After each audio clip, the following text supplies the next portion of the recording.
ہم آج آپ کے سامنے جو لے کر حاضر ہوئے ہیں وہ ہے سید الاستغفار، اس کی فضیلت اور اس کے معنی، مفاہیم اور مطالب کیا ہے۔ یہ چند منٹ۔ انسان گناہوں کا پتلا ہے، انسان سے گناہ ہونا ضروری ہے، بچنا ناممکن ہے۔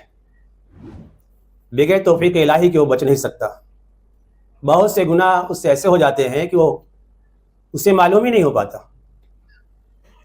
تو گناہ ہونا اتنا بڑا عیب نہیں ہے جتنا بڑا عیب یہ ہے کہ گناہ ہونے کے بعد انسان کو احساس نہ ہو، ندامت نہ ہو، شرمندگی نہ ہو اور اپنے گناہوں کی معافی نہ مانگے۔ کیونکہ احکم الحاکمین تو روزانہ فجر سے پہلے تک یہ اعلان کرتا ہے کہ ہے کوئی مجھ سے بخشش طلب کرنے والا، میں اسے گناہوں کو معاف کر دوں۔ اور اللہ تبارک و تعالیٰ اس بندے سے بہت خوش ہوتا ہے جو بندہ اللہ تبارک و تعالیٰ سے اپنے گناہوں کی معافی مانگتا ہے، اور اتنا وہ خوش ہوتا ہے کہ بندے کو یقین ہے اس بات کا کہ میرا ایک رب ہے جو میری خطاؤں، غلطیوں اور گناہوں کو معاف کرنے والا ہے۔ اس بنیاد پر وہ اپنے گناہوں کی معافی مانگتا ہے۔ ہر وہ شخص جو اللہ پر یا ارکان ایمان پر ایمان رکھتا ہے، اس کا یہ حق بنتا ہے کہ ہمیشہ اللہ تبارک و تعالیٰ سے گناہوں کی معافی مانگتا رہے، استغفار کرتا رہے۔ تو جس طریقے سے آپ بہت سی دعائیں پڑھتے ہیں، بہت سے اذکار کرتے ہیں، ذکر اذکار کرتے ہیں، یا فرض نماز سلام پھیرنے کے بعد فوراً 3 بار استغفر اللہ پڑھتے ہیں، اس کا بھی مطلب ہے میں اللہ میں اپنے گناہوں کی معافی تجھ سے طلب کرتا ہوں، معافی مانگتا ہوں، چاہے جانے میں ہو یا انجانے میں ہو۔ لیکن اس استغفار کے اندر کیا چیز ہے کہ اس کو سید الاستغفار کہا گیا ہے؟ یعنی سید مانے سردار، لیڈر، رہنما، اور استغفار بخشش طلب کرنا۔ اور استغفار یا دعائیں ہیں، ذکر اذکار ہے، تو معلوم اتنی بار پڑھو اتنا فائدہ ہوگا، اتنے گناہ معاف کر دی جائیں گے، اتنے درجات بلند ہو گئے۔ لیکن اس میں ایسا نہیں ہے، اور بہت بڑا استغفار بھی نہیں ہے کہ کسی کو یاد نہ ہو سکے۔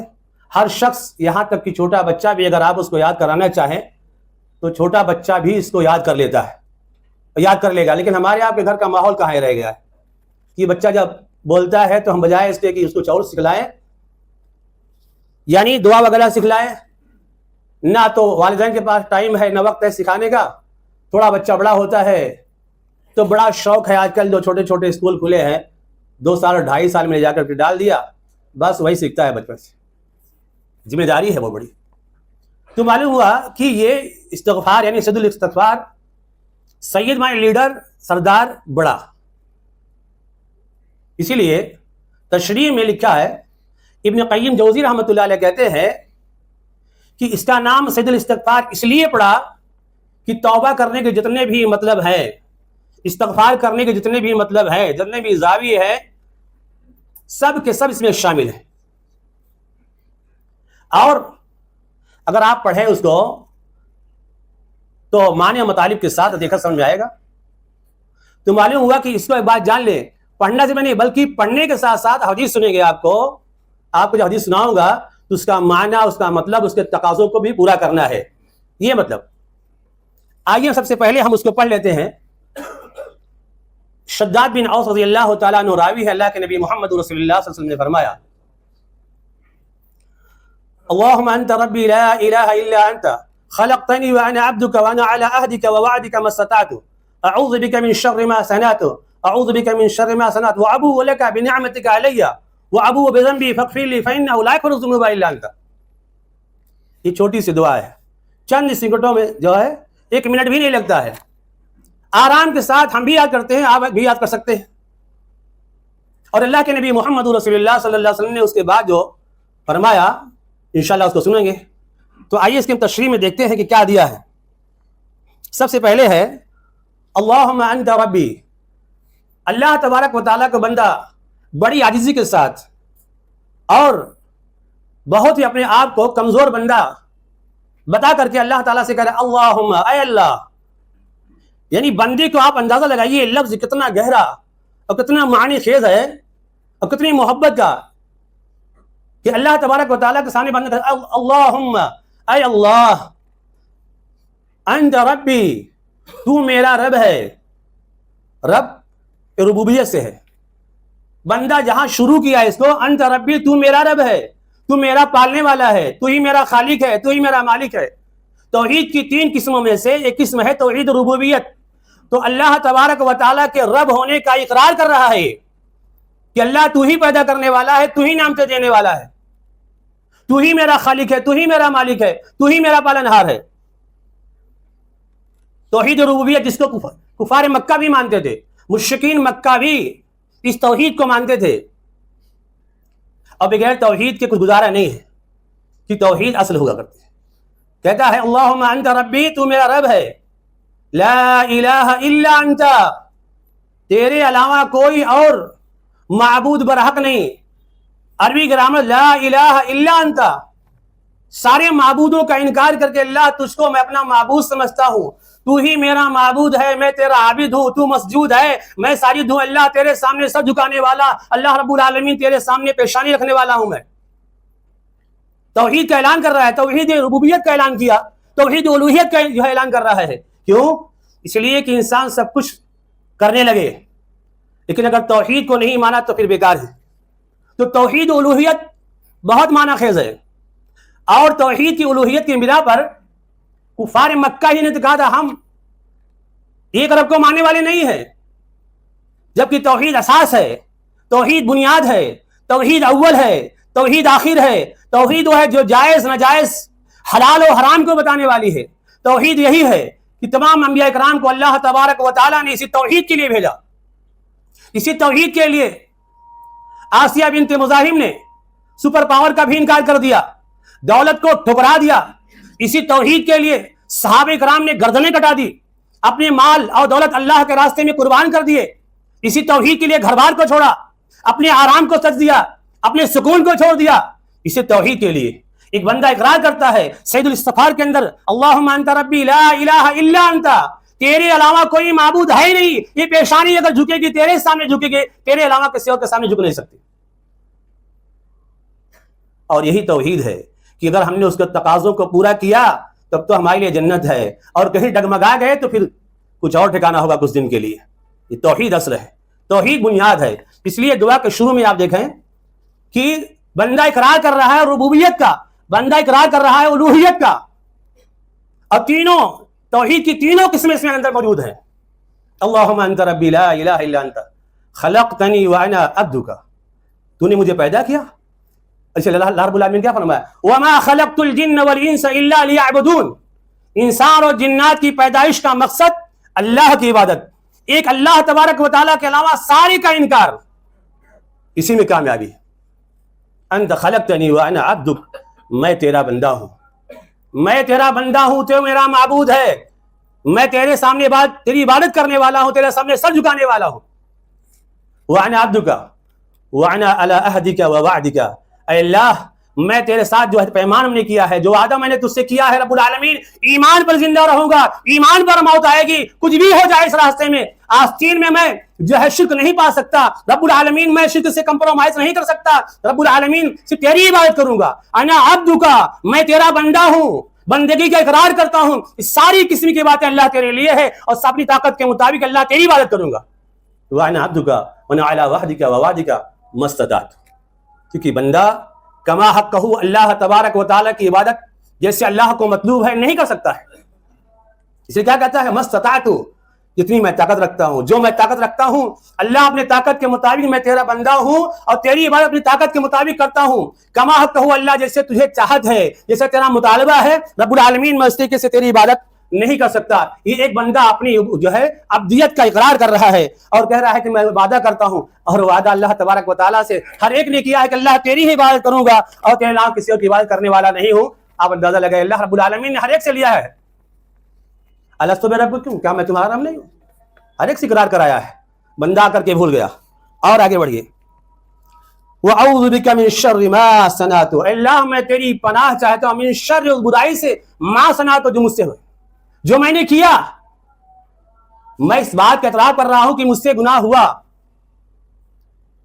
اور لیکن میں تجھ سے اس برائی جو ہوئی جو گناہ ہو گیا، جو خطائیں ہو گئی، جو غلطیاں ہو گئی، اللہ ان تمام سے میں تیری پناہ چاہتا ہوں، کیونکہ اللہ اگر تو نے اپنے پناہ میں نہیں لیا تو اس کا انجام بہت برا ہونے والا ہے۔ وَأَعُوذُ بِكَ مِن شَرِّ مَا صَنَعْتُ، اللہ شیطان کے ہتھ کنڈے سے بچا، شیطان کے حربے سے بچا، کیونکہ اس نے وعدہ کر رکھا ہے تیرے بندے کو دائیں سے بائیں سے آگے سے پیچھے سے بتاؤں گا۔ اللہ تو ہی بچانے والا ہے، تیرے علاوہ کوئی بنا دینے والا نہیں۔ اس لیے قرآن کے شروع کرنے میں اللہ کے نبی محمد رسول اللہ، بلکہ قرآن نے خود ہی کہا جب تم قرآن کو پڑھنا شروع کرو تو اعوذ باللہ من الشیطان الرجیم، میں شروع کرتا ہوں اللہ کے نام سے اور پناہ چاہتا ہوں شیطان مردود کی۔ پناہ دینے والا ہے کون؟ اس کے ہتھکنڈے سے بچانے والا ہے کون؟ اس کے شر سے بچانے والا ہے کون؟ اس کے فتنے سے بچانے والا ہے کون؟ صرف احکم الحاکمین ہے، ورنہ وہ جہاں سے دیکھتا ہے ہم نہیں دیکھ سکتے ہیں، وہ جہاں سے دیکھ لیتا ہے ہم نہیں دیکھ پاتے ہیں۔ ہمارا دشمن پیچھے لگا ہوا ہے اور 24 گھنٹہ لگا ہوا ہے۔ اللہ تبارک اللہ کے نبی محمد رسول اللہ صلی اللہ علیہ وسلم فرماتے ہیں آگے، ابو لک بنعمتک علی، کتنا بہترین جملہ ہے۔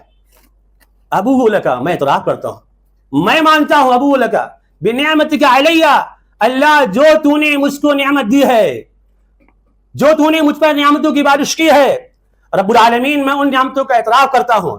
اسی لیے اللہ رب العالمین نے فرمایا وَإِن تَعُدُّوا نِعْمَةَ اللَّهِ لَا تُحْصُوهَا، اگر تم اللہ رب العالمین کی نعمتوں کو گننا چاہو تو گن نہیں سکتے ہو۔ آپ دور میں جا کر کے اپنے جسم پر دیکھ لیجئے، بدن پر دیکھ لیجئے آپ کہ اللہ رب العالمین نے کتنی نعمتیں آپ کو دیا ہے، ورنہ کان ہونے کے باوجود آپ کی سماعت چھین سکتا تھا، آنکھ ہونے کے باوجود بصارت کو چھین سکتا تھا، پیر ہونے کے باوجود طاقت نہ دیتا نہیں چل سکتے تھے۔ ابھی دیکھیے کتنے لوگ بیچارے ان کی آنکھیں تو ہیں نہیں دیکھ رہے ہیں، کان ہیں نہیں سن رہے ہیں، دماغ ہے لیکن کام نہیں کر رہا ہے، کتنی بڑی نعمت ہے۔ تو کہتا ہے ابو لک بنعمتک علی، اللہ میں اعتراف کرتا ہوں جو تو نے مجھ پر جو نعمتوں کی بارش کی ہے، رب العالمین جو تو نے نعمتیں دی ہیں ہم اس کے اعتراف کرتے ہیں۔ اب رہی بات شکر گزاری کی، تو شکر گزاری اتنا ہم کر پا رہے ہیں کہ نہیں کر پائے تو دوسرا موضوع ہے، لیکن بندہ اعتراف کر رہا ہے، سید الاستغفار کے اندر اس بات کا اقرار کر رہا ہے، ابو لک بنعمتک علی، اللہ میں اعتراف کرتا ہوں، میں مانتا ہوں کہ تم نے مجھ پر نعمتوں کی بارش کی ہے۔ ابو لک نعمتک علی وابو بذنبی فاغفر لی، اللہ میں اس بات کا بھی اعتراف کر رہا ہوں کہ مجھ سے گناہ ہوا ہے۔ اعتراف اصل میں جب انسان کو احساس ہوتا ہے، اعتراف ہوتا ہے، تبھی وہ اپنے گناہوں کی معافی مانگتا ہے۔ بابا آدم سے خطا ہو گئی، ان کو احساس ہوا، ان کو ندامت ہوئی، ان کو شرمندگی ہوئی اس بات کی کہ میں نے گناہ کیا اور ایک گناہ کے بدلے میں رب العالمین نے جنت سے نکال دیا۔ اے آدم کی اولادو، اللہ کے بندو، سوچو بابا آدم سے یہ خطا ہو گئی اور دشمن نے ان کو چکما دیا، کامیاب ہو گیا۔ آدم علیہ السلام کو رب العالمین نے ایک گناہ کے بدلے جنت سے نکال دیا۔ آج تو ہم صبح سے لے کر کے شام اور شام سے لے کر کے صبح تک صرف گناہ کرتے چلے جا رہے ہیں، ہر قسم کے گناہ کر رہے ہیں اور احساس بھی نہیں ہے، اتنے نڈر ہو گئے ہیں کہ جو ہے دندراتے ہوئے پھرتے ہیں۔ کوئی اگر اس کے بارے میں ٹوک دیتا ہے، کہتے ہیں تم سے کیا مطلب ہے، ہمارا ہم بھگتیں گے۔ اللہ اکبر۔ ابو بذنبی فاغفر لی، اللہ میں اپنے گناہوں کا اعتراف کرتا ہوں۔ آدم علیہ السلام کو احساس ہوا، آدم علیہ السلام نے جب احساس ہوا تو رب العالمین نے سکھلایا کیا؟ چند کلمات چند کلمات، وہ کلمات کیا تھے؟ سورہ اعراف میں اللہ رب العالمین نے فرمایا ربنا ظلمنا انفسنا وان لم تغفر لنا وترحمنا لنكونن من الخاسرین۔ یہ اصل ہے، یہ ہے احساس ندامت کہ یقیناً اللہ ہم نے اپنے آپ پر ظلم کیا۔ تو نے کہا تھا ولا تقربا هذه الشجرہ، کہ رب العالمین ہم نے ظلم کیا اپنے آپ پر، ربنا ظلمنا انفسنا، اپنے آپ پر ظلم کیا، وان لم تغفر لنا، اور مجھے یقین اس بات کا ہے تیرے علاوہ کوئی معاف کرنے والا نہیں، اگر تو نے نہیں معاف کیا، وترحمنا، اور ہم پر رحم نہ کیا، لنکونن من الخاسرین، تو ہم خسارہ اٹھانے والے میں سے ہو جائیں گے۔ دنیا کا ڈر نہیں ہے، دنیا میں جو ہوگا، لیکن اللہ کل قیامت کی رسوائی، قیامت کی ندامت، قیامت کی شرمندگی، اور قیامت میں جو ہوگا، آخرت میں جو ہوگا، اللہ رب العالمین ہم اس کے بارے میں سوچ رہے ہیں لنکونن من الخاسرین، ہم کل نقصان اٹھانے والوں میں، خسارہ اٹھانے والوں میں سے ہو جائیں گے، اس لیے اللہ رب العالمین نے معاف عطا فرما دیا۔ تو کیا کہتا ہے؟ وہ ابو بذنبی فاغفر لی، اے اللہ میں اپنے گناہوں کا اعتراف کرتا ہوں، تو مجھے معاف کر دے۔ یہ بندہ جب کہتا ہے، معلوم ہے اگر دل سے اعتراف کر رہا ہے تو رب العالمین بڑا خوش ہوتا ہے اور اتنا خوش ہوتا ہے کہ اسے معاف کرتا ہے۔ آگے فرمایا فاغفر لی، مجھے معاف کر دے۔ یہ گویا اپنے گناہوں کی معافی مانگ رہا ہے. کیوں؟ فَإِنَّهُ لَا يَغْفِرُ الذُّنُوبَ إِلَّا أَنْتَ، اس لیے کہ مجھے یقین ہے تیرے علاوہ کوئی گناہ کو معاف کرنے والا نہیں ہے، کوئی خطاؤں کو معاف کرنے والا نہیں ہے. ارے ہم بھی تو نماز میں آخری میں یہ دعا پڑھتے ہیں اور اس کے بعد جو ہے سلام پھیر دیتے ہیں. کیا؟ اللہم انی ظلمت نفسی ظلما کثیرا ولا یغفر الذنوب الا انت ولا یغفر الذنوب الا انت. نماز تو پڑھے 60 سال سے 70 سال سے، مولوی صاحب تو معلوم ہی نہیں اس کا مطلب کیا ہوا. ولا یغفر الذنوب الا انت، تیرے علاوہ کوئی گناہ کو معاف کرنے والا نہیں. گناہ تو ہی معاف کرنے والا ہے، تیرے علاوہ کوئی معاف کرنے. ہر نماز میں، چاہے سنت ہو، چاہے وہ فرض ہو، کیسی بھی نماز ہو، جو ہے چاہے نفل ہو، لیکن جب آپ بیٹھتے ہیں دعا کرتے ہیں، جہاں تشہد پڑھتے ہیں، آپ جو درود شریف پڑھتے ہیں، اس کے بعد جو ہے دعا پڑھنے کے بعد آخری میں کہتے ہیں اللہم انی ظلمت نفسی ظلما کثیرا ولا یغفر الذنوب الا انت فاغفر لی مغفرۃ من عندک وارحمنی انک انت الغفور الرحیم. اللہ میں جانتا ہوں تیرے علاوہ کوئی بخشنے والا نہیں ہے، بخشش ہے تیری جانب سے. یہ بندے کو یقین ہے کہ اللہ کا نام کوئی معاف کرنے والا نہیں ہے. کیا کہا؟ فإنہ لا یغفر الذنوب الا انت، اے اللہ تیرے علاوہ کوئی معاف کرنے والا نہیں. تو یہ سید الاستغفار کے الفاظ تھے. اللہ کے نبی محمد رسول اللہ صلی اللہ علیہ وسلم نے کیا کہا اس کو پڑھنے کے بعد، اور اس میں جو کچھ باتیں ہیں کہ آپ اس کو سمجھ کے پڑھیے اور یقین کے ساتھ پڑھیے. صحابہ رسول کیا بیان کرتے ہیں وہ حدیث سن لیجئے. قال النبی صلی اللہ علیہ وسلم من قالها من نهار موقنا بها فمات من يومه قبل ان يمسي فهو من اهل الجنه ومن قالها من الليل وهو موقن بها فمات قبل ان يصبح فهو من اهل الجنه. رواه البخاری 6306. کیا مطلب ہوا؟ چھوٹی سی دعا ہم نے پڑھ لیا، چھوٹی سی دعا پڑھنے کے بعد کتنا بڑا فائدہ ہے. اس کا ترجمہ سن لیجئے، کیا فضیلت ہے. اور ایک بار پڑھنا ہے، 100 بار نہیں پڑھنا، ایک بار پڑھنا ہے، بس چند سیکنڈوں میں ایک بار پڑھنا ہے. کیا اللہ کی فرمائش من قالها من نهار موقنا، جو پورے یقین کے ساتھ. یقین کب آئے گا؟ جب آپ مطلب پڑھیں گے، جب معنی مطلب سمجھیں گے، جب اس کے مفاہیم کو سمجھیں گے، تب آپ کو یقین آئے گا. ایسے سن لیا تو پورا قرآن ہم لوگ رمضان میں سنتے ہیں، کہاں دل لگتا ہے. لیکن آپ یقین کے ساتھ، اللہ کی فرماتے ہیں من قالها من نهار موقنا، جس نے دن میں یقین کے ساتھ ایک بار پڑھ لیا، بس اس میں کچھ کہنے ایک پڑھا. فمات من يومه قبل ان يمسي، شام ہوتے ہوتے اس کا انتقال ہو گیا، وہ مر گیا. اس کے بعد فهو من اهل الجنہ، وہ جنت میں سے ہوگا، جنتیوں میں سے ہوگا، یعنی جنت میں جائے گا. ومن قالها من الليل وهو موقن بها، اور جس نے رات میں پڑھا یقین کے ساتھ، فمات قبل ان يصبح فهو من اهل الجنہ، اور صبح ہوتے ہوتے اس کا انتقال ہو گیا، تو اللہ کے نبی محمد رسول اللہ صلی اللہ علیہ وسلم فرماتے ہیں من اہل الجنہ، وہ جنتیوں میں سے. کچھ نہیں کرتا، آپ کو کچھ کرنا نہیں ہے. اس کا مطلب یہ نہیں کہ نماز نہیں پڑھنا ہے، نہیں، تمام باتیں کرتے رہیے آپ، لیکن اس کو بھی صبح یا شام اپنا وظیفہ بنا لیجئے. جہاں آپ بہت سی دعائیں پڑھتے ہیں وہاں پر آپ یہ پڑھیے. ایک مرتبہ ہم پورا آپ کے سامنے دہرا دیتے ہیں سید الاستغفار. اللہم انت ربی لا الہ الا انت خلقتنی وانا عبدک وانا علی عہدک ووعدک ما استطعت اعوذ بک من شر ما صنعت ابوء لک بنعمتک علی ابوء بذنبی فاغفر لی فانہ لا یغفر الذنوب الا انت. چھوٹی سی دعا ہے، ایک بار پڑھ لیا یقین کے ساتھ، معنی مطلب کو جان لیا، تو اللہ کے نبی فرماتے ہیں اگر صبح پڑھا شام تک موت ہو گئی تو جنت، اور شام کو پڑھ لیا اور صبح تک جو ہے اگر موت ہو گئی تو جنت. تو اللہ رب العالمین نے بخشش کے بہت سے راستے کھولے ہیں. اللہ تبارک و تعالیٰ نے بہت سے جو ہے ٹائم اور وقت بنائے ہیں، لیکن آپ اندازہ لگائیے کہ چھوٹی سی دعا ہے اور اس کو کہا گیا سید الاستغفار کہا گیا ہے. ویسے ہم لوگ پڑھتے ہیں استغفر اللہ کہتے ہیں، بہت سی دعائیں پڑھتے ہیں اور اللہ رب العالمین سے اپنے گناہوں کی معافی مانگتے ہیں، لیکن اگر آپ اس کو یاد کر لیں، صبح پڑھیں، دیکھو موت تو اللہ جانتا کب آئے گی. مان لیجیے اگر صبح پڑھے آپ اور شام تک موت ہو گئی تو جنت ملنی ہی ملنا ہے، اور اگر شام کو پڑھے اور صبح ہو گئی تو جنت ملنی. لیکن اس میں لکھا منہ کے یقین کے ساتھ. یقین کب آئے گا؟ جب آپ معنی پڑھیں گے، مطلب پڑھیں گے. اس سے قرآن کو آپ پڑھتے ہیں تو آپ کو ثواب تو مل جاتا ہے، برکت تو ہو جاتی ہے. لیکن جو شخص معنی سے پڑھتا ہے، مطلب سے پڑھتا ہے اور علماء کی رہنمائی میں پڑھتا ہے، تو پھر جو اس کو ثواب، ایک پڑھنے کا ثواب، ایک سمجھنے کا ثواب، جو ہم معنی پڑھتا ہے اس کا ثواب، کتنا اس کو ثواب ملتا ہے.